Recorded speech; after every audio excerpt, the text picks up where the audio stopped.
So you want to know what the variables for rigid bodies mean, but you have the patience of a bored puppy? Let's get started. Mass refers to how heavy an object is. Objects with greater mass are harder to push. Physics material can be used to change how your object interacts with the world. Friction is, well, just friction. For rough, there are 3 scenarios. Scenario 1, current object is rough, colliding object is not rough. In this case, Godot will use the roughness of the rough object. Both objects are not rough. Then, Godot will use the lower of the 2 frictions. Both objects are rough. Then, Godot will use the higher of the 2 frictions. Bounce ranges from 0 to 1, with 1 being all energy capped after bouncing, and 0 being completely not bouncy. Absorbent makes the bounce variable remove bounciness from the colliding object, instead of increasing it.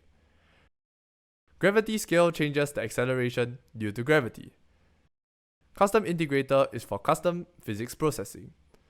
Continuous collision detection is for better collision detection for fast objects to prevent them from phasing through one another.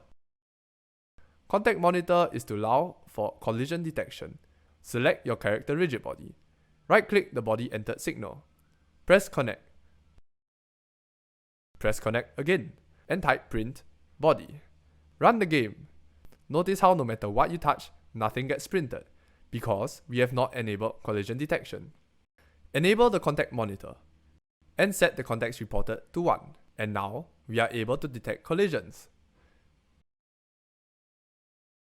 Sleeping stops force calculations until apply impulse is set or another object collides with it.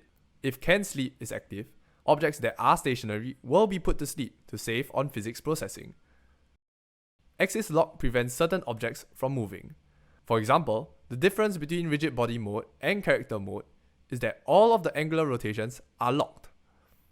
Linear and angular refer to the linear velocity and angular momentum.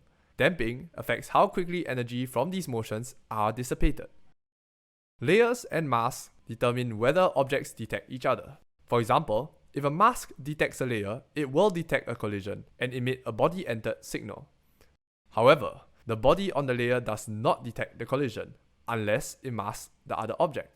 If 2 objects are on the same layer, no detection is performed, because neither of them are performing detection. Layers and masks are stored as binary numbers. To determine the number representing multiple layers, mouse over the layer, record the value, do this for all layers, add the numbers, and you will have the corresponding value which represents the combination of layers.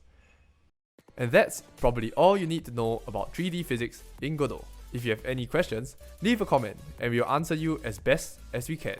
Cheers!